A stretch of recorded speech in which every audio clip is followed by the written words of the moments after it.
More slashers make up this pairing of horror films in today's Best in Horror Countdown. Both feel like throwbacks, but are modern and twisted takes on the stalk and slash format. Hurt stood out to me as channeling some of the best moments in Brian Bertino's The Strangers, with some Texas Chainsaw Massacre vibes thrown in along the way. I'm happy slashers have stood the test of time and continue to remind us that the most terrifying monsters are ourselves under the masks we often wear. This is M.L. Miller Frights Best in Horror Countdown 2021 through 2022. Counting down the best in horror films released from October 1st, 2021 through September 30th, 2022. According to me, M.L. Miller. Here we go. Number 28. Hurt was released on December 10th, 2021. It's streaming on Amazon Prime from Gravitas Ventures. It's directed by Sunny Mali and written by Sunny Mali and Solomon Gray. Tommy, played by Andrew Creer, returns from the military a scarred man, and while his wife Rose, played by Emily Van Ray, is over the moon to see him, she's concerned that his PTSD has changed him for the worse. Attempting to have a night of fun, the couple venture into their small-town Halloween celebration and go on a haunted hayride. But when Tommy has a flashback, resulting in an argument between the troubled couple, he leaves Rose on her own. But after she makes her way home, Rose is unaware that something horrible has followed her. Hurt is the closest thing to a spiritual sequel to The Strangers as you're going to get. Brian Bertino's film is one of the most terrifying horror films I've seen in recent years. The sequel failed to recapture that pervasive tension and palpable dread of the original, but Hurt does. Hurt is very aware of what it's doing. From the opening sequence, which pays strong homage to The Strangers, to the intense stalk and slash that occurs in the latter portion of the film, Hurt is going to be one of those films that you take with you long after it's over. Director Sunny Mali does this by painting a very vivid and detailed picture of the character of Rose. She's a likable gal. She seems to love horror as she's watching a horror film at the beginning of the movie and marvels at the Halloween attractions on the hayride. There's one scene where she mutters, "Cool," that's immediately going to endear her to horror fans. She also is given a wonderful little moment where she interacts with a trick-or-treater while wearing a mask, not unlike one of the masks from one of the strangers from the movie of the same name. Because we are given a window into Rose's somewhat twisted sense of humor and given scenes of how she truly loves Tommy, when she's placed in peril, I was there with her the entire way, experiencing the fear and terror right next to her. Director Mali is not a generous director. He withholds information that normal slasher films would advertise, covering moments in darkness and obscure viewpoints. Occasionally, you have to strain to actually understand what this faceless stalker is actually doing.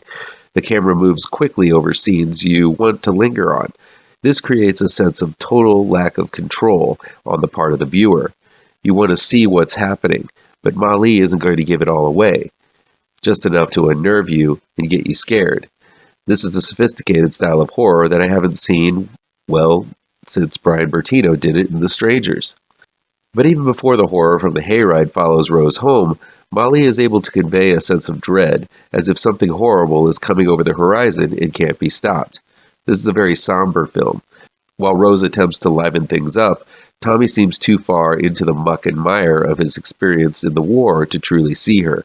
There's a fog of despair in the air that is thick, and it makes you eager and at the same time hesitant to find out when the other boot is going to drop. Again, this reminds me of another of Bertino's recent films, The Dark and the Wicked, another somber and depressing film that establishes a feeling of terror long before the horror begins. It seems Bertino's influence is all over Hurt. Less patient viewers will have a lot of trouble with Hurt. While I was enwrapped in the lead character's interactions and problems, I am sure some will find the very slow moments in the first 40 or so minutes excruciating. This is a film that wallows in the darkness, and those looking for a thrill a minute are going to be frustrated having to wait until the bad things start to happen. Those who like definite explanations will be frustrated at what is left unsaid and unrevealed. Hurt does come to a logical and even poetic sort of ending, but it takes its sweet time to get there. I also think Mali's style of lighting scenes to obscure and not show everything is an interesting stylistic choice that inspires all sorts of devious dots to be connected in one's mind. That said, the fact that numerous characters have the same basic characteristics and are bathed in darkness, I will admit there were times when I was confused just who is in danger at the moment and where that danger is occurring. But I actually love not knowing the who and where of hurt occasionally, as it only adds to the nightmare-like tone of the entire film. Hurt drifts from one dire situation to a worse one, and does so in a way that will leave you clawing at the edges, but unable to get out of its dark intentions. I don't know how hands-on Bertino was with Hurt, but Mali definitely owes a lot to this filmmaker. Fans of Bertino's films are definitely going to want to seek this one out. It's not a mainstream horror film by a long shot, but what Hurt is a waking nightmare that ends with a relentless cat-and-mouse chase for the ages. All Must Die felt like one of those callbacks to Slumber Party Massacre and films of that ilk, but with a very modern and potent twist. All Must Die was released on August 2nd, 2022. It's available to rent on Amazon Prime from Breaking Glass Pictures. It's directed by Geir Grenny and written by Robert Nace and Geir Grenny. Gina, Victoria Vinge, is abducted by her friends and whisked away to a cabin in the woods in Norway for a bachelor party. An avid horror fan, Gina's friends have decked out the cabin with all sorts of Halloween decorations. The group seems to have a whole lot of ghoulish surprises planned for this weekend getaway in store for Gina, including bringing all of Gina's ex-boyfriends there to party with them.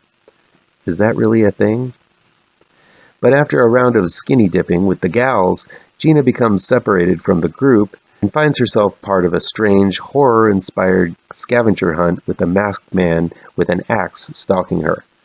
Is this part of the weekend fun put together by her best friends? Or is someone really after her with an axe and deadly intent?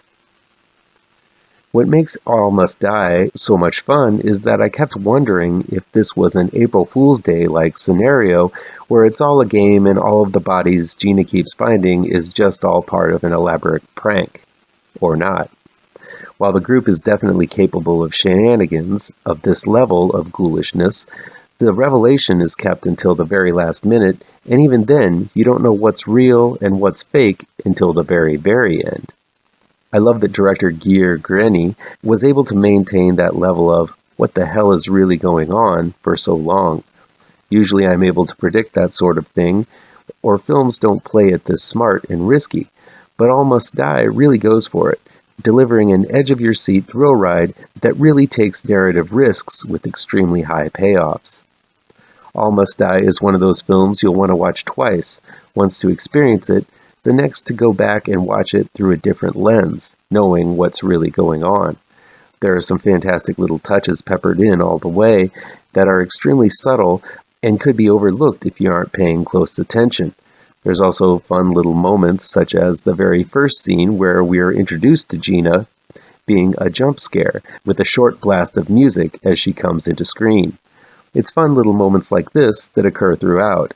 It's not the over-cliched self-referentialism that's become tired in modern films, although All Must Die manages to have a bit of that as well. Victoria Vinge is a real standout as Gina. She has the short bangs haircut the prostitute in American Psycho was sporting.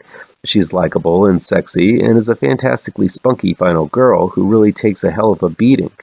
The rest of the gals are great too. They feel like they're very different, but don't seem to know much about each other, which suggests Gina is a much more complex person under the surface than she first seems. This gathering reminded me a lot of the gals from The Descent, all of them strong actresses, and distinct and, of course, beautiful. It's just too bad you don't get to know them long enough before the bodies start piling up. I really love this unconventional psycho-slasher flick from Norway. All Must Die isn't focused on being the start of a franchise or anything like that. It just tells its own twisted tale, and that's that. The killer is quite bizarre looking, wearing a paper mask of Gina with holes cut out of the eyes. The image is smiling, which makes it all the creepier when the killer is swinging that axe maliciously. All Must Die proved to be quite gory as well.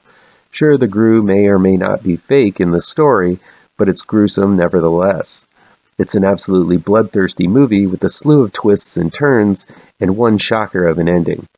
If you've seen all of the slashers out there and are itching for more, All Must Die will definitely scratch it for you with a very sharp axe. As always, feel free to agree, disagree, or give me your own picks for your favorite horror movies. It's October, so let's talk horror. Come back tomorrow for the next level in the Best in Horror Countdown 2021 through 2022. Be sure to hit all of the pertinent bells and whistles down below, and you'll never miss a post. Happy Halloween, folks.